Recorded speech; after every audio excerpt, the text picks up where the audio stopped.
सा सूटकेस लेकर एयरपोर्ट पर आते ही अवनी अपनी नजरें यहाँ वहां घुमा रही थी। वो किसी को ढूंढ रही थी। अरे अजय कहाँ है? मैंने उससे कहा था कि 2 बजे तक यहाँ पर पहुंच जाना, अभी तक नहीं आया। उफ, ओहो। और तभी उसके पीछे से अजय अचानक से आकर अवनी को डरा देता है। आओ!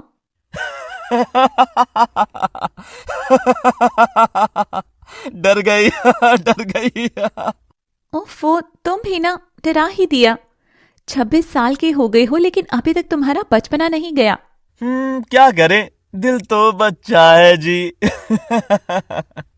ओहो। पता है, दुनिया वालों के लिए इंट्रोवर्ट हो और मेरे लिए दुनिया के सबसे बड़े एक्सट्रोवर्ट हो तुम। हाँ वो तो है। अच्छा बैग लाओ, मैं गाड़ी में रख देता हूँ। हाँ ये लो। और दोनों गाड़ी में बैठकर वहां से निकल जाते हैं। अजय 2 साल बाद अवनी से मिला था, इसलिए बस वो उसे ही देखे जा रहा था। अजय, क्या हुआ तुमको? अरे तुम्हें 2 साल बाद देख रहा हूँ, इसीलिए बहुत प्यार आ रहा है। हाँ, यूएसए में अकेले पढ़ाई करना मेरे लिए भी काफी मुश्किल था। खैर, अब तो सब कंप्लीट हो गया है मेरा। I am very happy. Me too. 5 साल पहले इन दोनों की मुलाकात एक शादी में हुई थी और तभी से दोनों की बातचीत शुरू हो गई थी। थोड़ी देर में दोनों अवनी के घर पहुंच जाते हैं। अवनी के माता पिता अजय को देखकर बहुत खुश होते हैं। थैंक यू बेटा, तुम हमारी कितनी मदद करते हो। अरे ये आप कैसी बातें कर रही हैं आंटी जी, मीन होने वाली सासू माँ। ये तुमने बिल्कुल सही नाम लिया बेटा। हाँ, आप दोनों एक ही जैसे हो। चलो अच्छा है मेरे लिए। ससुराल में भी कोई हंसाने वाला होगा, मायके में तो है ही। और उसके बाद सभी लोग मिलकर नाश्ता पानी करते हैं और बातचीत करने के बाद अजय वापस घर आ जाता है। अजय की माँ वैजंती कचौरी और आलू की सब्जी लेकर आती है।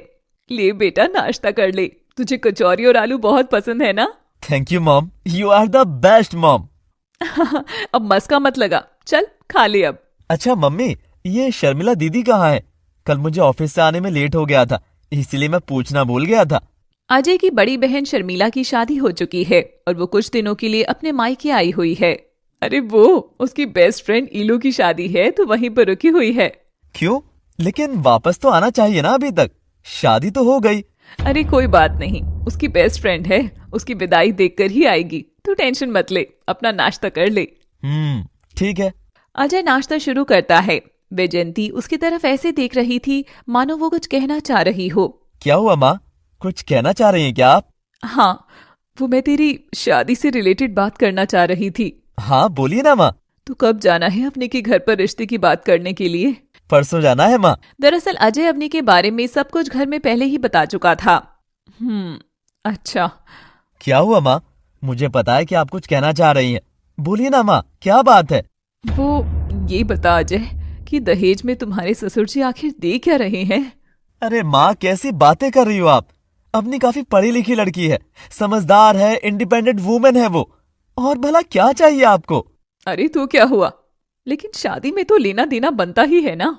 माँ तू चुप कर, मैंने तुझे कुछ ज्यादा ही ढील दे दी है, इसलिए तू आज मेरे सामने इस तरह की बातें कर रहा है। तुझे नहीं पता मेरी शादी के वक्त कितना सारा दहेज लेकर मैं आई थी यहाँ, चाहे तो अपने पापा से पूछ ले। माँ मुझे कुछ नहीं पूछना, बस आप दहेज का चक्कर छोड़ दीजिए, जमाना बदल चुका है माँ, कम ऑन। तू चुप कर, तुझे बस शादी करनी है, बाकी का हम देखेंगे। और हाँ, बड़ों के बीच में तू बिल्कुल नहीं बोलेगा। वैजयंती अजय की बात सुने बिना ही वहां से चले जाती है। पता नहीं अचानक माँ को क्या हो गया है। तभी उसकी भाभी हेमा देखती है कि अजय परेशान होकर कमरे में जा रहा है, तो हेमा उसके पास जाती है। क्या हुआ दीवर जी, परेशान लग रही हैं? हाँ भाभी, माँ अब अवनी के घर वालों से दहेज लेने की बात कर रही है, मुझे बिल्कुल नहीं पसंद ये सब। चिंता मत करिए देवर जी, सब ठीक हो जाएगा। हेमा की शादी अजय के भाई सुनील से 4 महीने पहले ही हुई है। तो वो दिन आ जाता है जब अजय का परिवार अवनी के परिवार से मिलने जाता है। अजय अवनी को देखता ही रह जाता है क्योंकि लाल सूट में अवनी अप्सरा जैसी खूबसूरत दिख रही थी। Oh my God, Lal suit में कितनी प्यारी लग रही है। अवनी इशारों में उसे समझाती है कि वो खुद को संभाल ले।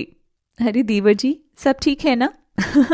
लगता है खो गए हैं आप। अरे कुछ नहीं भाभी जी। सब पता है मुझे। तो सभी कुछ देर बात करते हैं और खाना पीना करते हैं। अच्छा समधन जी, ये बात तो ठीक है, लेकिन ये बताइए कि शादी में अपनी बेटी को दे क्या रहे हैं आप लोग? अरे वैजयंती छोड़ो ना। विजयंती अपने पति को आंखें दिखाती है तो आनंद कुछ नहीं बोलता। वहीं दूसरी ओर शकुंतला और विजय एक दूसरे की तरफ देख रहे थे, क्योंकि अवनी ने बताया था कि ससुराल वालों की तरफ से कोई दहेज की डिमांड नहीं है। हाँ समधन जी, बताइए ना, आपकी कोई खास डिमांड? लेकिन माँ। चुप रहो बेटा, बड़ों को बात करने दो। अजय कुछ नहीं बोलता क्योंकि वो नहीं चाहता था कि उसके रिश्ते पर कोई आँच आए। हाँ तो आप 10 लाख कैश दे दीजिए, उसी में सब हो जाएगा। हाँ, और विदाई तो आप अच्छे से करेंगे ही अपनी बेटी की। लेकिन इतने पैसे तो नहीं है हमारे पास। हाँ लेकिन एक जमीन है, वो हम आपके नाम कर देते हैं। हाँ ये भी चलेगा समधन जी। वहीं अवनी इन सब से खुश नहीं थी। खैर, सब बातें और सगाई का शगुन करके सब अपनी गाड़ी में बैठ जाते हैं। क्या हुआ अजय, खुश हो जाओ, तुम्हारी शादी पक्की हो गई है, वो भी उस लड़की से जिसे तुम प्यार करते हो। इतनी पढ़ी लिखी होकर भी तुम दहेज को सपोर्ट करती हो शर्मिला दीदी, यकीन नहीं होता मुझे। तू चुप कर, जो भी किया है तेरे लिए ही किया है। हाँ वही तो, आपने बिल्कुल सही कहा है माँ, इसकी बात बिल्कुल मत सुनिए। वाह दीदी वाह, शायद ऐसी सोच की वजह से आपकी मैरिज लाइफ अच्छी नहीं चल रही है। यह सुनकर शर्मिला रोने लग जाती है। देखिए ना माँ, पूरी दुनिया किस तरीके से एक शादीशुदा औरत को ताने मारती है। अब मैं कभी मायके नहीं आऊंगी, देख लेना। अजय जुबान पर लगाम दो, अपनी दीदी से तमीज से बात करो। अरे अजय गुस्सा मत कर बेटा, 10 लाख रुपए ही तो है, कौन सी बड़ी बात है। हाँ हाँ तू तो मत ही बोल, एक गरीब घर की लड़की को ब्याह कर लाया है और यहाँ बड़ी बड़ी बातें कर रहा है। वहीं दूसरी ओर अवनी के घर वाले भी परेशान हैं, लेकिन जैसे तैसे दोनों की शादी आखिर हो जाती है। सुहाग रात के वक्त अजय और अवनी अपने कमरे में बैठे हैं। I am very sorry Avani, मैं कुछ नहीं कर पाया। कोई बात नहीं अजय, बस आई एम प्रेइंग कि आगे सब कुछ अच्छा हो। Love you Avani. I love you too. और दोनों एक दूसरे में खो जाते हैं। अगली सुबह हेमा अपनी के कमरे का दरवाजा खटखटाती है। देवरानी जी, चाय लेकर आए हैं, चाय पी लीजिए। हाँ, अरे जेठानी जी थैंक्स, पर आपने इतनी तकलीफ क्यों की? तभी वे जंती भी इतराती हुई वहां आ जाती है। अरे तो क्या हो गया, घर की छोटी बहू की तो ऐसी ही खातिरदारी होनी चाहिए ना। हाँ सही तो कह रही है माँ। और क्या, ठीक है तुम लोग चाय वगैरह पी लो, फिर रेडी हो जाना। जी मम्मी जी। और वैजयंती किचन में जाती है, जहां उसकी बेटी शर्मिला ताने मारने के लिए तैयार थी। घर की नौकरानी बिंदु वहां बर्तन धो रही थी। क्या बात है माँ, बहुत प्यार आ रहा है अपनी छोटी बहू पर। हाँ अरे दीदी, आएगा क्यों नहीं भला, इतनी प्यारी जो है हमारी छोटी भाभी। खैर, घर में कुछ मेहमान आए हुए थे। सभी लोग मेहमान नवाजी में लगे हुए थे। शर्मिला को सब्जी काटने का काम मिला था, लेकिन वो काम भी उसे सही से नहीं हुआ था। निखिल सुनो, ये सब्जी काट दो, सुबह से यही काम कर रही हूँ, मेरे तो हाथ दर्द हो रहे हैं अब। बेचारा निखिल भी सुबह से काम में लगा हुआ था, वह भी थका हुआ था, लेकिन वो कभी भी अपनी पत्नी की बात को नहीं टालता था। हाँ लाओ, तुम आराम कर लो। थैंक्स निखिल। और शर्मिला कमरे में जाकर आराम से लेट जाती है। थोड़ी देर बाद शर्मिला को प्यास लगती है। पानी पीने जाती हूँ, बस कहीं कोई काम ना सौंपते मुझे। तो वो पानी लेने के लिए किचन में जाती है तो बिल्कुल शॉक्ड हो जाती है और जोर से चिल्लाती है, ये बिंदु माँ। चीख सुनकर सभी लोग वहां पर आ जाते हैं। क्या हुआ? क्या हुआ दीदी? रसोई में शर्मिला का पति निखिल और नौकरानी बिंदु मौजूद थे। उन्हें देखकर शर्मिला फूट फूट कर रो रही थी और बाकी सब भी हैरान थे कि आखिर हुआ क्या था। मैं तो लुट गई, बर्बाद हो गई, अब मेरा क्या होगा? शर्मिला, जो तुमने देखा वैसा बिल्कुल भी नहीं है। अरे क्या हुआ शर्मिला, तू रो क्यों रही है? कुछ बता तो हमें पहले। माँ,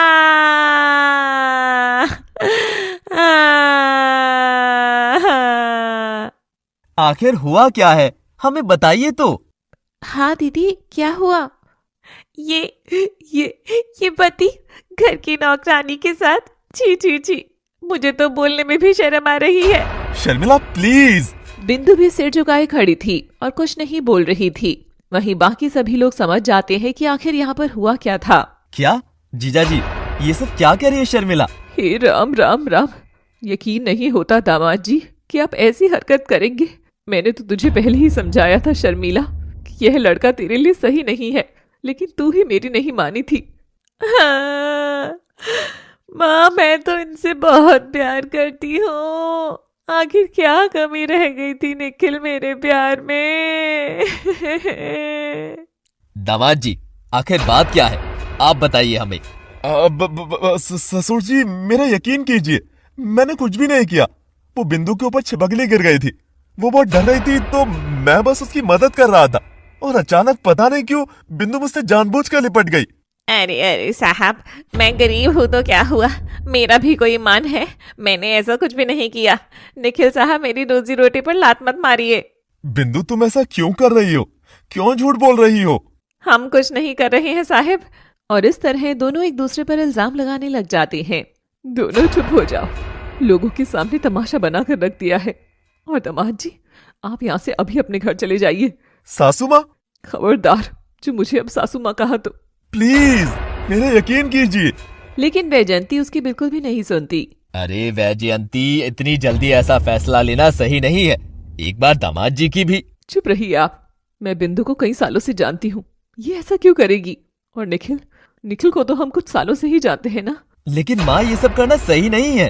हाँ मम्मी जी, बस सब चुप हो जाओ, अब कोई कुछ नहीं बोलेगा। और निखिल इतनी बेइज्जती होने के बाद अपने घर वापस चला जाता है। वहीं घर में आए हुए मेहमान भी अजीब अजीब बातें करने लगते हैं। कुछ देर बाद सभी मेहमान चले जाते हैं। अगले दिन हेमा अपने कमरे में बैठकर सब्जी काट रही थी, तभी सुनील कमरे में आता है। ए, सुन, मैं सोने जा रहा हूँ, अगर कोई मेरे बारे में पूछता है तो कह देना। मैं ऑफिस से आया हूँ, थका हुआ था तो सो गया। जी ठीक है, आप आराम कर लीजिए। कुछ चाहिए तो नहीं आपको?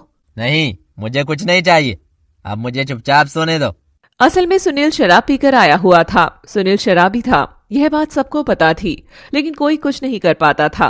हे भगवान, इनकी शराब छुड़वा दीजिए, इस हाल में इनको कुछ समझाने कहने का फायदा ही नहीं है। और तभी सुनील के मोबाइल पर किसी की कॉल आती है। अरे ये तो सो गए, अब मैं क्या करूं? अगर उठाऊंगी तो मुझ पर चिल्लाने लगेंगे। तभी सुनील नशे की हालत में कॉल पिक करने के लिए मोबाइल उठाता है, लेकिन कॉल कट जाती है। तभी उसकी उंगलियां गलती से मोबाइल स्क्रीन पर टच हो जाती हैं और फोन अनलॉक हो जाता है और सुनील सो जाता है। कौन कमबख्त कॉल कर रहा है? ये कोई टाइम है? नींदों में ही बोल रहे हैं ये भी। फोन साइड में रख देती हूँ इनका। हेमा जैसे ही फोन के करीब जाती है, देखती है कि वॉलपेपर पर सुनील के साथ एक लड़की की फोटो लगी है। हेमा हैरान रह जाती है। तभी फोन ऑटोमेटिकली लॉक हो जाता है। हे भगवान, ये सब क्या है? हेमा गुस्से में सुनील को हिलाकर उठाने लग जाती है। उठिए, ये कौन है? कौन है ये लड़की? बताइए, किसकी फोटो लगा रही है आपने वॉलपेपर पर? बोलिए। और तभी सुनील की नींद खुल जाती है और वह जल्दी से अपना फोन उसे छीन लेता है और हेमा को जोर का तमाचा मारता है। जासूसी करती है तू, बेशर्म औरत।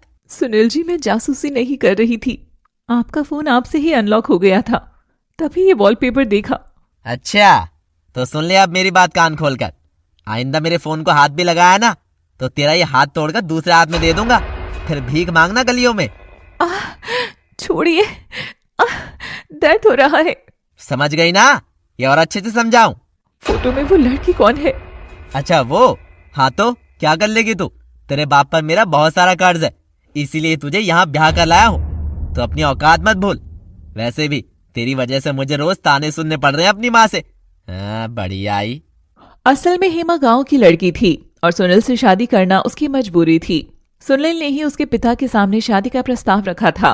वह कर्ज के कारण उसके पिता को भी हाँ करनी पड़ी थी, तो हेमा बेचारी रोने के अलावा कुछ और कर भी नहीं सकती थी। वहीं दूसरी ओर अवनी और अजय परेशान थे और शर्मिला के बारे में सोच रहे थे। पता नहीं आज क्या क्या हो गया। मैं दुआ कर रही हूँ कि दोनों की शादी न टूटे बस। हाँ, लेकिन निखिल जी ऐसा कैसे कर सकते हैं? नहीं अजय, जब तक प्रूफ ना हो जाए कि असलियत में कौन गलत है, तब तक हम किसी को गलत नहीं बोल सकते ना। ये भी सही है अवनी। 10 दिन बाद शाम का समय हो रहा है और शर्मिला तैयार हो रही है। तभी वैजयंती उसके पास आती है। इतनी तैयार किस लिए हो रही हो? माँ, मैं बाहर जा रही हूँ। और क्या? कहाँ जा रही हो? वो एक फ्रेंड है, उसका बर्थडे है। बेचारी कई दिनों से मुझसे कह रही थी कि बर्थडे में आना, इसलिए जा रही हूँ, वरना मैं नहीं जाती। अच्छा ठीक है। अच्छा मैं चलती हूँ। और शर्मिला वहाँ से ऑटो लेकर निकल जाती है। भैया यहीं पर उतार दो। ठीक है मैडम। शर्मिला ऑटो से उतरकर एक सुनसान बिल्डिंग में जाती है। अरे ओ हेमा, तू यहाँ कमरे में क्या कर रही है? खाना बनाना है कि नहीं? हाँ माँ जी, बन गया है सब। हेमा घूंघट निकाल कर बैठी थी। जा फिर रसोई में अवनी को देख, ढंग से काम कर रही है या नहीं, और आज घूंघट कैसे निकाल रखा है? बस वैसे ही मन कोई पाठ कर रही थी। तो हेमा घूंघट में ही किचन में जाती है। वहां अवनी हलवा बना रही थी। जेठानी जी को काम करने में कितनी प्रॉब्लम हो रही है, फिर भी घूंघट क्यों निकाल रखा है? क्या हुआ देवरानी जी, क्या सोच रही हैं? अरे जेठानी जी, आजकल तो मॉडर्न जमाना है, पर आप अभी भी ऐसे घूंघट में हैं। आज अचानक घूंघट किस लिए? दरअसल सुनील ने जब उसे थप्पड़ मारा था तो उसके गाल पर निशान बन गए थे, इसलिए वह उस निशान को छुपा रही थी। वो देवरानी जी, घर में मौसी सास के घर आने वाले हैं, बस इसलिए आज घूंघट डाल लिया। अरे जेठानी जी, वो सब आने वाले हैं, अभी आए नहीं हैं। लेकिन कभी भी आ सकते हैं ना। ओफ, वो आप ही ना, थोड़ा मॉडर्न बनिए, इतना डरा मत करिए आप। तो थोड़ी देर में वैजंती की मौसी का बेटा अपने परिवार के साथ खाने पर आता है। रात में उनके जाने के बाद तब भी हेमा जब बर्तन धो रही थी तो अचानक उसका घूंघट हट जाता है और अपने उसके चेहरे पर थप्पड़ का निशान देख लेती है। अरे ये निशान कैसा है? वो आप हम सबसे क्यों छुपा रही हैं जेठानी जी? आखिर क्या बात है? आपको किसी ने थप्पड़ मारा है? वो दरअसल, बोली ना। कुछ नहीं देवरानी जी, सब ठीक है। और तभी वहां वैजंती आ जाती है और हेमा उसे देखकर वहां से चली जाती है। क्या हुआ? पता नहीं, वो उनके चेहरे पर थप्पड़ का निशान था। अरे बेटा, ये सब चूस छोड़, जा और आराम कर, रात काफी हो गई है। ठीक है। शर्मिला अभी तक आई नहीं माँ? हाँ, दीदी अभी तक आई नहीं है। दरअसल शर्मिला जब भी अपने मायके आया करती थी तो वैसे ही घुमा करती थी और अक्सर अपनी फ्रेंड के साथ नाइट आउट पर जाया करती थी और वैजंती उसे मना नहीं करती थी। अरे अपनी दोस्त के साथ होगी और क्या, उसे भी थोड़ा एंजॉय करने दे ताकि उसका मूड फ्रेश रहे। लेकिन माँ, ये सब सही नहीं है। अरे दुनिया बदल चुकी है बेटा, तू इतना मत सोच। तो 2 दिन बाद अवनी का बर्थडे होता है तो हेमा और अवनी अपनी ननद शर्मिला के साथ शॉपिंग करने मार्केट जाती हैं। भाभी चलो, बढ़िया सी साड़ी पसंद करवाती हूँ आपको, मेरी चॉइस तो बेस्ट है।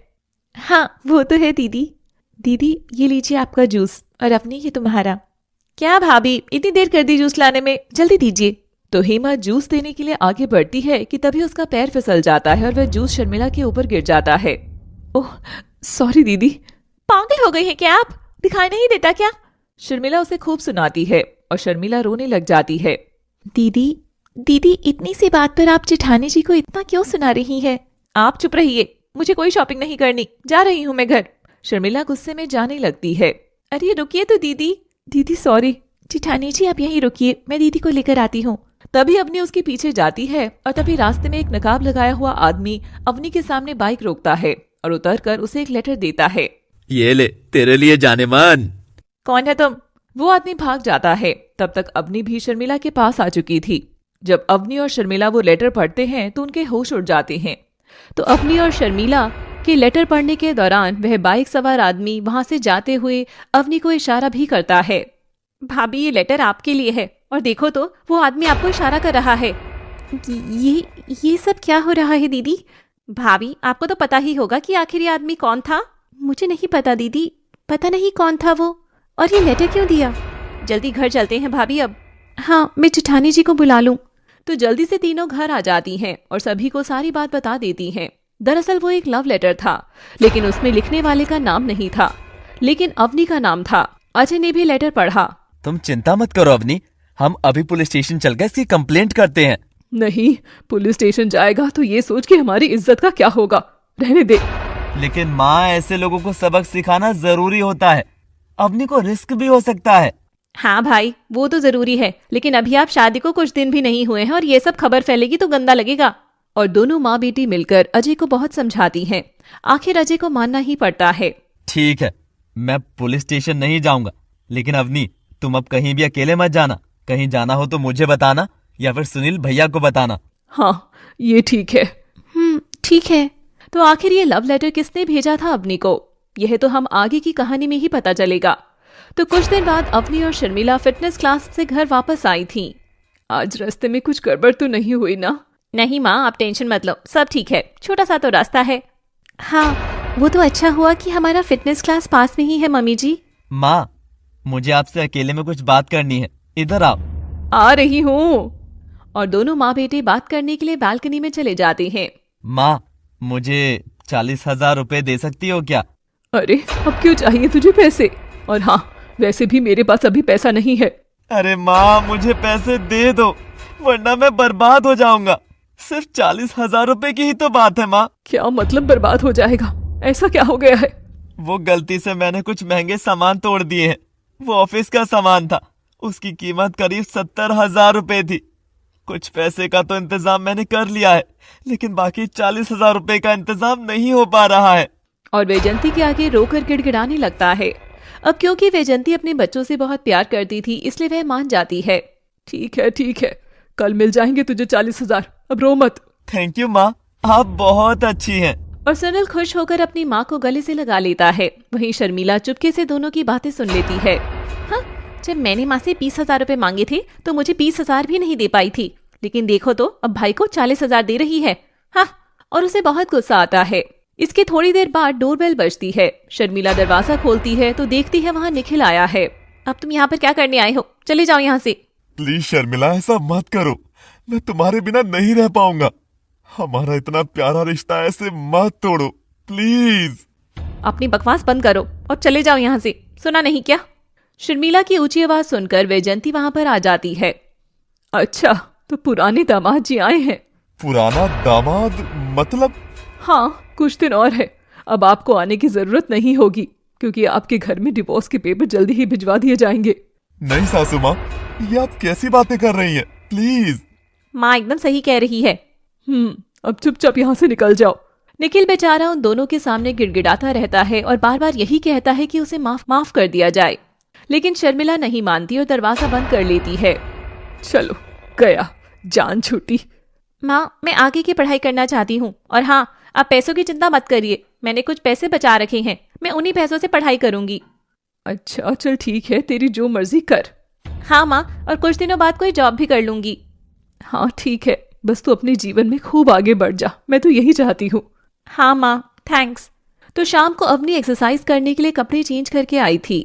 सुबह एक्सरसाइज अच्छे से नहीं हो पाई थी, थोड़ी सी और एक्सरसाइज अभी कर लेती हूँ। तभी हेमा उसके कमरे की खिड़की से उसे देख लेती है और बाहर से ही उससे बात करने लगती है। वाह देवरानी जी, कितने अच्छे से एक्सरसाइज कर लेती है। काश मैं भी ऐसे कपड़े पहनकर वर्कआउट कर पाती। अरे जेठानी जी, बाहर क्यों खड़ी हैं? अंदर आइए ना। तो हेमा अंदर आती है। तो चलिए, आप भी मेरे साथ एक्सरसाइज करिए। ऐसे कपड़ों में मैं कैसे करूं? अरे हाँ, मैंने तो सोचा ही नहीं कि आप इन कपड़ों में कैसे एक्सरसाइज करेंगी। वही तो। 2 मिनट रुकिए, मैं भी अलमारी से कपड़े लेकर आती हूँ। और अवनी अपनी अलमारी से अपने जैसे कपड़े निकालती है। अरे देवरानी जी, मैं ये कपड़े नहीं पहन सकती। मुझे पता था कि आप यही कहेंगी। अरे पहन लीजिए, दुनिया कहाँ से कहाँ पहुँच गई है, और आप कितना सोचती हैं। अवनी को सारी सच्चाई पता नहीं थी, और वहीं हेमा अपने ससुराल वालों के बारे में उसे बता भी नहीं सकती थी। वो देवरानी जी, आज नहीं, फिर कभी करूंगी, मुझे अब रोटी बनानी है। क्या? अरे आज रोटी मुझे बनानी है, आप चिंता मत करिए, बस आप चुपचाप मेरे साथ एक्सरसाइज करिए। अब और एक शब्द भी मत बोलिएगा। नहीं नहीं। अरे चलिए, पहनिए जल्दी से अब इसे, देखना आप बहुत अच्छी लगेंगी। तो अन्वी की बहुत जिद करने पर आखिर हेमा वो कपड़े पहन लेती है। वो कमरे का दरवाजा और खिड़की बंद कर दीजिए। अच्छा ओके। तो जब अपनी दरवाजा बंद कर रही होती है तो उस वक्त सुनील ने हेमा को उन कपड़ों में देख लिया था। खैर, दोनों देवरानी जेठानी अच्छे से एक्सरसाइज करती हैं और हेमा को बहुत अच्छा लग रहा था। कसम से जेठानी जी, मैंने आपको पहली बार इतने अच्छे से खुश होते हुए देखा है। हंसते हुए बहुत प्यारी लगती हैं आप, बस ऐसे ही हंसा करिए। थैंक यू देवरानी जी। अच्छा, आप कपड़े बदल लूँ मैं, फिर काम पर लगना है। हाँ, मैं भी। और इसके बाद दोनों देवरानी जेठानी किचन में जाती हैं और अपना काम निपटाती हैं। रात हो जाती है और हेमा अपने कमरे में सोने के लिए चली जाती है। क्या बात है, आज तो बड़ी खुश लग रही हो। जी वो बस यूं ही। मुझे पता है, तुम आज अवनी के साथ एक्सरसाइज कर रही थी ना, वो भी वेस्टर्न कपड़ों में। हेमा हैरान थी, लेकिन हेमा कुछ नहीं बोलती, साथ ही वह थोड़ा घबरा जाती है। अरे टेंशन मत लो, मैं तो बस पूछ रहा हूँ, तुम्हें कुछ कह थोड़ी ही रहा हूँ। वैसे बहुत अच्छी लग रही थी तुम। क्या सच्ची? हाँ, बस एक बात कहना चाहता हूँ। जी कहिए ना। और सुनील हेमा के पास जाकर उसके पीछे खड़ा हो जाता है और उसके बालों को प्यार से छूने लगता है। कितने सुंदर बाल हैं, काश मैंने पहले भी ध्यान दिया होता तुम पर। आज आपको प्यार आ रहा है मुझ पर? हाँ बिल्कुल। और सुनील अचानक से बहुत गुस्से में उसके बाल खींचकर उसे धक्का देता है और फिर उसका गला दबाने लगता है। ये आप क्या कर रही है? छोड़ो। सन, ज्यादा मॉडर्न बनने की जरूरत नहीं है। आज मॉडर्न बन रही है और क्या पता कल किसी लड़के के साथ भाग जाए तू, है? छोड़ो। अवनी को तो तेरी माँ ने और उसके पति ने छूट दे रखी है, लेकिन तुझे कोई छूट नहीं मिलेगी, समझी? जैसी है वैसी रह तू। और सुनील उसे जोर से धक्का देता है। माफ कर दीजिए, आगे से ऐसा नहीं होगा। चुप। और ऐसे ही सुनील बहुत ड्रामा करता है। बेचारी हेमा रोती रोती सो जाती है। 2 दिन बाद, अरे अवनी, मेरा नाश्ता तैयार हुआ कि नहीं? हाँ मम्मी जी, बस आई। और फिर हेमा और अवनी किचन से नाश्ता लेकर आती हैं। अरे मुझे यह बताओ कि तुम दोनों से पहले मुझे कौन दादी बनाएगा? इतने दिन गुजर गए हैं, कोई तो खुशखबरी दे दो। दोनों बहुएं ये बात सुनकर शर्मा जाती हैं। अरे इसमें शर्माने वाली कौन सी बात है? नहीं माँ जी, बस ऐसे ही। हाँ, घर में बच्चों की किलकारी गूंजेगी मेम साहब, बहुत ही अच्छा लगेगा। वहीं दूसरी ओर कमरे में शर्मिला निखिल से कॉल पर बात कर रही है। दरअसल निखिल उसे कई बार पहले भी कॉल कर चुका था, लेकिन इस बार उसने निखिल का कॉल उठाने का सोचा। कॉल पर, प्लीज शर्मिला, मान जाओ ना। ठीक है, लेकिन तुम्हें वादा करना होगा कि तुम मुझे कभी भी किसी चीज के लिए नहीं रोकोगे। ठीक है। और हाँ, मैं अपने मायके में ही रहूंगी, तुम्हें ही यहाँ पर आना होगा। पर मेरे मम्मी पापा। ठीक है, बाय। नहीं, रुको, मुझे मंजूर है। बेचारे निखिल के माता पिता भी साथ रहते थे, लेकिन फिर भी वह इस बात के लिए राजी हो जाता है। वहीं जाकर शर्मिला अपनी माँ को ये सारी बात बताती है और उसे भी समझा देती है। ठीक है, तेरी जिंदगी है, तुझे जो करना है कर। आप चिंता मत करो, सब ठीक ही होगा।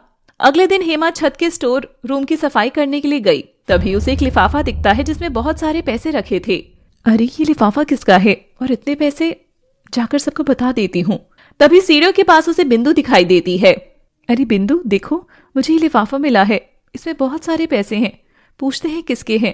अरे भाभी जी, ये तो उस पैसे के लिफाफे को देखकर बिंदु की आवाज में उतार चढ़ाव होने लगता है। वो थोड़ा हड़बड़ा गई थी। अरे ये पैसा मेरा है भाभी जी। क्या? लेकिन तुमने ये इतने सारे पैसे यहाँ पर क्यों रखे थे बिंदु? अरे वो भाभी जी, आपको तो पता ही है ना कि मेरे पिताजी कितने बड़े शराबी हैं और वह यहाँ पर आते जाते रहते हैं, तो बस। ओह हाँ, बस उन्हीं से बचाने के लिए मैंने ये पैसे यहाँ छुपा दिए थे, क्योंकि कल मेरी छोटी बहन गुनगुन का फ़ोन आया था। वो कह रही थी कि पिताजी गांव से यहाँ आ रहे हैं। दरअसल बिंदु हेमा के ससुराल में ही कई सालों से रह रही है, क्योंकि उसका घर काफी दूर है। वहीं उसके माता पिता और छोटी बहन उसे कभी कभी मिलने आया करती हैं। खैर, हेमा को बिंदु की बात पर यकीन भी हो जाता है। अच्छा, तो तुमने बिल्कुल सही किया, लेकिन फिर भी इसे और अच्छी जगह पर रखो ताकि किसी को भी ना मिल पाए। जी भाभी जी, जैसा आप कहें, अब मैं रख दूंगी। और हेमा सारे पैसे बिंदु को दे देती है। ठीक है, चलो अब किचन में चलते हैं। हाँ भाभी जी, याद आया, मैं तो गैस पर दूध चढ़ाकर आई थी। अरे तो जल्दी जाइए फिर। तो बिंदु दौड़कर किचन में जाती है और गैस बंद कर देती है। तभी 10 मिनट बाद वहां पर वैजयंती आ जाती है। वाह, आजकल तुम लोगों का काम पर ध्यान नहीं है, रोज कुछ ना कुछ बर्बाद करने पर तुली रहती हो। माफ कर दीजिए माँ जी, गलती हो गई। वैजयंती मुंह बनाकर वहां से चली जाती है। तभी अजय कमरे में आता है और दरवाजा बंद कर लेता है। अरे आप, क्या हुआ? जल्दी छुट्टी हो गई क्या? हाँ, बस आज तुम्हारी बहुत याद आ रही थी। अच्छा, क्यों भला? बस यूं ही। हो अच्छा, याद आया, आज वही दिन है ना जिस दिन हम लोग पहली बार मिले थे। सॉरी अजय। मुझे पता था कि तुम भूल जाओगी। लेकिन कोई बात नहीं, मुझे तो एक एक बात याद रहती है। So sweet of you Ajay. ऐसे काम नहीं चलेगा, किस देना पड़ेगा। तुम भी ना नॉटी हो। वहीं ये सारी बातें हेमा बाहर से सुन लेती है और मुस्कुराती है, और वहीं खड़े होकर मन में सोचने लगती है, काश मेरी पति भी मुझसे इतना प्यार करते। ओह, तुम क्या कर रही हो यहाँ? वो मैं देवरानी जी को उनका दुपट्टा देने आई थी। तो दे दो ना और जाओ यहाँ से। जाके कल के कपड़े धो, समझी? वहीं इन दोनों की आवाज सुनकर अजय और अवनी चौकन्ने हो जाते हैं। तो अजय दरवाजा खोलता है। क्या हुआ माँ? ये देवर जी, ये दुपट्टा ले लीजिए। अच्छा, ये दीजिए। और हेमा दुपट्टा देकर वहां से चली जाती है। अजय, तुम्हें नहीं लगता कि जेठानी जी के साथ इस घर में अच्छा व्यवहार नहीं होता? लगता तो है मुझे। माँ की आदत न जाने कब बदलेगी। अजय, उन्हें छोटी छोटी बात पर डांट पड़ती रहती है, मुझे बिल्कुल भी अच्छा नहीं लगता। मैं तो माँ को समझाता रहता हूँ, लेकिन माँ मेरी एक भी नहीं सुनती है अवनी। लेकिन तुम चिंता मत करो, समय के साथ सब ठीक हो जाएगा। देखते हैं आगे क्या होता है।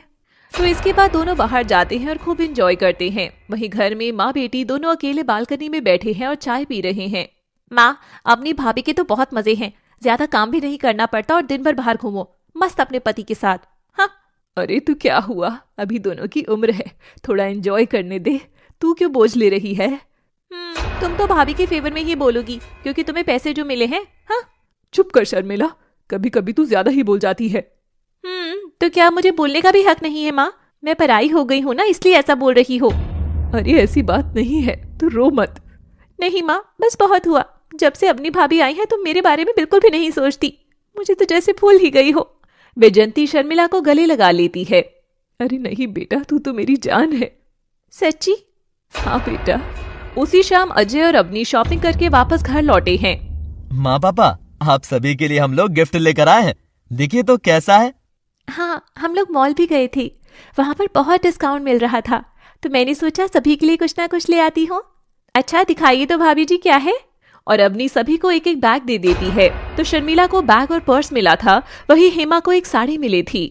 वाह, गिफ्ट तो काफी अच्छा लगा मुझे अपना। हाँ, बहुत बहुत शुक्रिया बहू। थैंक यू पापा जी।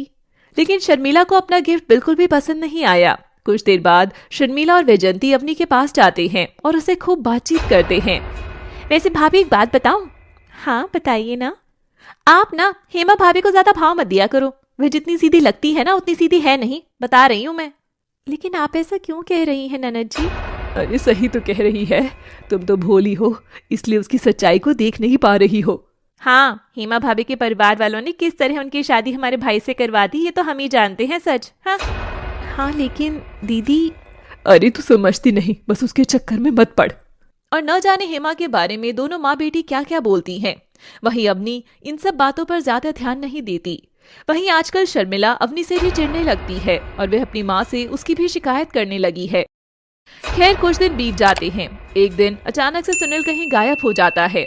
सुनील रात से घर नहीं आया था, तो अजय अपने भाई को ढूंढने के लिए बाहर से घर आया था।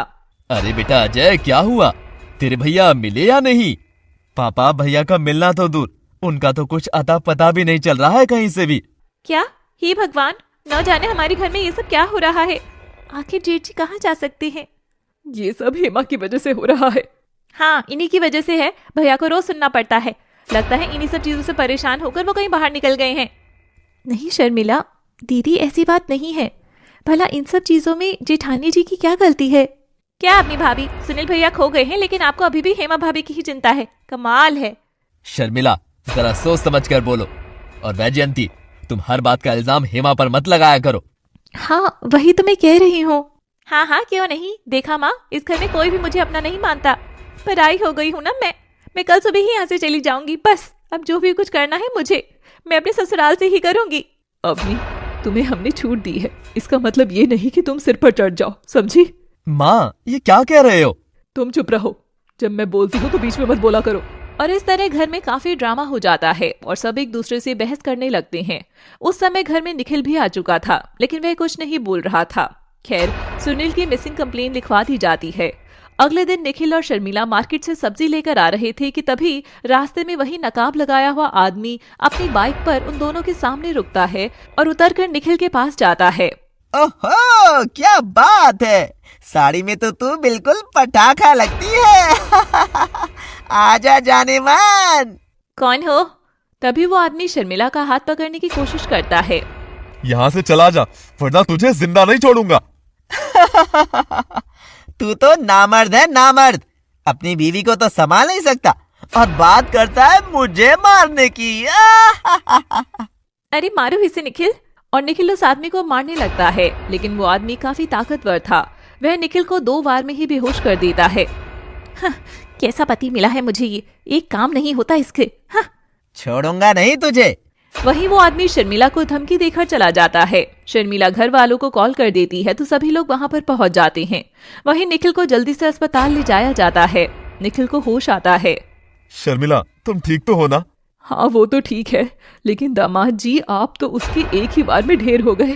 हाँ, दम ही नहीं है इनमें तो। अपने पति को ऐसे क्यों बोल रही हो शर्मिला? तो शर्मिला भी मुंह बना लेती है और तभी वैजयंती के पास बिंदु की कॉल आती है और वो कॉल उठा लेती है। वैजयंती बिंदु की बात सुनने के बाद बिल्कुल शॉक्ड हो जाती है। हे राम, ये क्या कह रही है तू? क्या हुआ सासू माँ? तो बिंदु की बात सुनने के तुरंत बाद ही वैजयंती अपने बेटे अजय के साथ घर के लिए निकल जाती है। घर पहुंचने पर वे देखते हैं कि घर का सारा हुलिया बिगड़ा हुआ है। घर का सारा सामान यहाँ वहाँ फेंका हुआ पड़ा है। अरे ये सब क्या हुआ? हे भगवान, ये सब किसने किया? वो माँ जी 4 आदमी आए थे, लंबे लंबे और हट्टे कट्टे। बार बार सुनील भैया के बारे में पूछ रहे थे। बोल रहे थे कि हम लोगों ने ही उन्हें कहीं छुपा रखा है और मैंने विरोध किया तो जबरदस्ती कर सारा सामान तोड़ दिया। हे राम राम, ये क्या हो रहा है हमारे घर में? बेटा अजय, देखना क्या हो रहा है ये। माँ खुद को संभालो, आप चिंता मत करो, सब ठीक हो जाएगा माँ, मैं हूं ना। अच्छा बिंदु, ये तो बताओ कि वो सब आखिर भैया को क्यों ढूंढ रहे थे? भैया ये तो नहीं बताया उन्होंने, वो लोग काफी जल्दी में थे। ये सब तमाशा करके वो लोग जल्द ही घर से चले गए। माँ मुझे तो लगता है कि वो लोग भैया से अपने कर्ज का पैसा वापस लेने आए होंगे, और भला कोई दुश्मन तो है नहीं हमारा। क्या मतलब भैया आपका? ये तो क्या कह रहा है? मेरा बेटा सुनील भला कर्जा क्यों लेने लगा? उसे क्या जरूरत पड़ गई ऐसी? माँ आपको तो भैया की आदत पता ही है, आधे से ज्यादा समय तो वो घर में ही रहते हैं और शराब की आदत उनकी अभी तक छूट नहीं रही है। अरे तो कर्ज नहीं ले सकता वो तो अवनी जब से घर में आई है तब से भैया छुप छुप कर पी रही हैं, वरना उनका बस चले तो खुले में ही पीने लग जाएं। चुप कर जा अजय, सुनील तेरा बड़ा भाई है, वह अभी कहीं गायब हो चुका है, मुसीबत में है और तू उसके बारे में ऐसे बोल रहा है। शर्म आनी चाहिए तुझे। माँ अगर आज भैया मुसीबत में है तो सिर्फ वो अपनी खुद की वजह से है, किसी और की वजह से नहीं। मुझे तुझसे कोई बात नहीं करनी, तू जा यहाँ से बस। माँ आंखें खोल लो। तभी वैजयंती अपने बेटे अजय से मुंह फेर लेती है। तो अगले दिन निखिल को अस्पताल से डिस्चार्ज कर दिया गया। वहीं कुछ घंटे बाद इंस्पेक्टर आमिर घर आते हैं। क्या हुआ इंस्पेक्टर साहब, मेरे बेटे का कुछ पता चला क्या? मिला क्या वो? मिला नहीं, लेकिन हमें एक इन्फॉर्मेशन मिली है, बस उसी के बारे में मैं आपको बताने आया हूँ। इसके अलावा हमें कुछ पूछताछ भी करनी है। हाँ तो क्या पता चला आपको, बताइए ना सर। उनका मोबाइल जमशेदपुर के पास कहीं एक्टिव हुआ है, लेकिन ज्यादा देर के लिए नहीं हुआ, तो पूरी बात पता नहीं चल पाई है, लेकिन हमें उम्मीद है कि जल्द ही उनके बारे में पता चल जाएगा हमें। थैंक यू इंस्पेक्टर साहब, अब हमें भी कुछ उम्मीद दिख रही है। हाँ, आप उन्हें जल्द से जल्द ढूंढ दीजिए प्लीज। देखो ना अजय, जेठ जी जेठानी पर कितना जुल्म करते हैं, तब भी वो उनकी भलाई ही चाहती हैं। हाँ अवनी बहुत अच्छी है भाभी। और सुनील के बारे में बताने के बाद इंस्पेक्टर आमिर कुछ देर तक घर वालों से कुछ पूछताछ भी करते हैं। कुछ देर बाद, अच्छा तो मैं चलता हूँ अब, आप सब चिंता मत करिएगा, हम पूरी कोशिश कर रहे हैं कि जल्द से जल्द सुनील मिल जाए हमको। जी इंस्पेक्टर साहब धन्यवाद।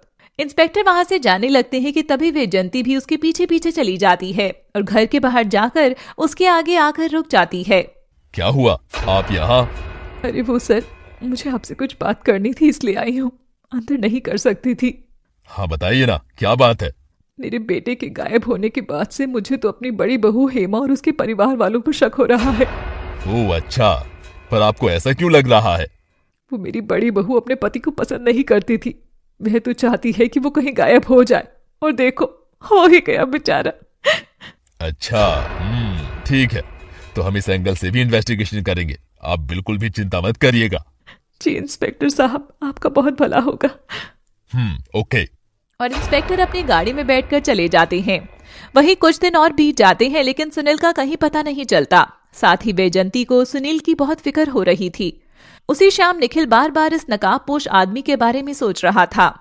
तो क्या शर्मिला, तुम्हें कोई आइडिया नहीं है कि वो आदमी कौन है? वो बार बार तुम्हें और अपनी भाभी को क्यों परेशान कर रहा है? नहीं, मुझे कैसे पता होगा? मैं सोच रहा हूँ कि इंस्पेक्टर आमिर को सब कुछ बता दूं। तुम पागल हो गई हो क्या? माँ की बात सुनी नहीं थी? अगर ये सब बातें घर के बाहर निकलेंगी तो घर की कितनी बदनामी होगी। लेकिन शर्मिला, सुनील की तलाश के लिए पुलिस घर आ जा रही है, वो भी कौन सा अच्छा लगता है? अरे तुम अपनी बकवास बंद करो। मेरा भाई सुनील खो गया है और मैं और अपनी भाभी दोनों अभी घर में ही है ना, तो सेफ है, कोई फायदा नहीं है। तो तुम बात का बतंगड़ मत बनाओ। नहीं शर्मिला, तुम गलत समझ रही हो। मुझे तो बस तुम्हारी चिंता है कि कहीं तुम्हें कोई रिस्क ना हो। अपना नाटक बंद करो, मैं मूवी स्टार्ट कर रही हूँ। तुम्हें मूवी देखनी है तो देखो, वरना जाओ कमरे से। हाँ। और शर्मिला टीवी ऑन कर लेती है। निखिल बेचारा उदास हो जाता है। अजय की किसी ऑफिस फंक्शन में जाने के लिए अपने रूम में तैयार हो रही है। वाह देवरानी जी, आपने तो अपना मेकअप बहुत ही अच्छा किया है। आपको तो सब काम करना आता है। अरे जेठानी जी, इतनी भी बड़ी बात नहीं है। मुझे बचपन से ही फोटो खिंचवाने का बहुत शौक था, बस इसलिए ही थोड़ा मेकअप सीख लिया। बहुत अच्छी बात है। अच्छा लाइए, मैं आपका भी थोड़ा सा मेकअप कर देती हूँ। अरे नहीं नहीं, रहने दीजिए ना देवरानी जी, मैं क्या करूँगी मेकअप करवा के। अरे क्या जेठानी जी, आप ही ना कभी तो किसी बात के लिए हाँ कर दिया करें, हर बार बस मना मना मना। अरे वो खैर अवनी कहाँ मानने वाली थी और वो उसका हल्का सा मेकअप कर देती है। लेकिन इसी बीच हेमा थोड़ा हिल जाती है तो काजल टेढ़ा लग जाता है। अरे मैं तो जजंत्रम ममंत्रम पिक्चर की चामुंडा लग रही हूँ। क्या जेठानी जी, आप तो बहुत मजाक किया है। ये बात तो मुझे पहली बार ही पता चली है। हाँ। अच्छा। ये सारी चीजें शर्मिला दूर से देख रही होती है तो वह जल्द से अपनी माँ को बुला लेती है। देख रही हो माँ, कितनी खिलखिलाकर हंसकर बात कर रही हैं दोनों। हाँ हाँ, अच्छे से देख रही हूँ और सुन भी रही हूँ। इन दोनों को तो सबक सिखाना ही पड़ेगा। ये काम आप मुझ पर छोड़ दीजिए माँ, देखती जाओ। थोड़ी देर बाद ही अपनी अजय के साथ फंक्शन में चली गई। वहीं हेमा अपना किचन का काम निपटाने के लिए किचन में जाती है। तभी वैजयंती और शर्मिला भी किचन में आती हैं। हो गया सारा काम महारानी? हाँ माँ जी, हो गया है, बस थोड़ा ही काम रह गया है, कर रही हूँ। हाँ हाँ, मस्ती में लगी रहोगी तो किचन में काम पूरा कैसे होगा। नहीं, ऐसी बात नहीं है दीदी। चुप कर और सबके लिए चाय बना, बाद में खत्म करना काम। जी माँ जी, बनाती हूँ। और हेमा सभी के लिए चाय बनाकर लाती है। वहीं शर्मिला बस उसी के आने का इंतजार कर रही थी। लाइए लाइए, चाय लाइए भाभी जान। और वो हेमा के हाथ से कप अपने हाथ में लेने लगती है, लेकिन तभी वो बैलेंस बिगड़ने का नाटक करती है और सभी गर्म चाय की प्यालियां हेमा के हाथों पर गिरा देती है। सॉरी भाभी जी, वो अचानक से मेरे कान में दर्द होने लगा, बैलेंस बिगड़ गया। अरे शर्मिला, तू ठीक तो है ना? अरे हेमा का तो हाथ जल गया है, शर्मिला को क्या पूछ रही हो? हेमा को काफी जलन हो रही थी और उसके दोनों हाथ जल गए थे। हाँ, मेरी बेटी के कान में दर्द हो रहा है, आपको इसकी नहीं पड़ी, लेकिन अपनी बहू की पड़ी है। हाँ। अरे लेकिन छोड़ो तुम तो। और आनंद जाकर फिर से बर्फ लाता है और हेमा के हाथ पर लगा देता है। पापा जी, बहुत बहुत शुक्रिया। कोई बात नहीं बेटा। अच्छा वैजयंती, शर्मिला को डॉक्टर को दिखाने ले चलते हैं, जल्दी चलो, कान का दर्द भी बुरा होता है। नहीं, आप अपनी बहू को ही देखिए, मेरी चिंता करने की कोई जरूरत नहीं है आपको। और दोनों माँ बेटी गुस्सा होकर दूसरे कमरे में चली जाती हैं। अगली सुबह अवनी देखती है कि हेमा के दोनों हाथ जले हुए हैं। अरे जेठानी जी, ये सब? हे भगवान, वो गलती से मैंने गरम गरम पानी में हाथ डाल लिया था तो बस जल गए हाथ। लेकिन आपने ऐसा क्यों किया जेठानी जी? वो मेरी एक सहेली ने बताया था कि ऐसा करने से हाथों का दर्द ठीक हो जाता है। सुबह से दर्द हो रहा था ना देवरानी जी, बस इसलिए ही सोचा सिकाई कर लूं, पर पानी थोड़ा ज्यादा गर्म था, बस गलती हो गई। अरे जेठानी जी, ध्यान रखा करिए ना, आप भी बिल्कुल केयरलेस हैं। आगे से ध्यान रखूंगी। और तभी वहां वैजयंती आ जाती है। क्या हुआ, नाश्ता बना कि नहीं? बातें मार रही हो। इतनी देर हो गई, अभी तक नाश्ता भी नहीं बना, मुझे कॉलेज जाना है आज। वो बस बन गया दीदी। लेकिन मम्मी जी, जेठानी जी के हाथ तो जल गए हैं, वे जल्दी जल्दी काम कैसे कर पाएंगी? देखो अवनी, इस घर का नियम है, जिसका जो काम है उसे ही करना पड़ेगा, फिर चाहे जो भी हुआ हो। लेकिन मम्मी जी, ये तो नाइंसाफी हुई ना। अच्छा, तब हमें सिखाओगी तुम नियम का?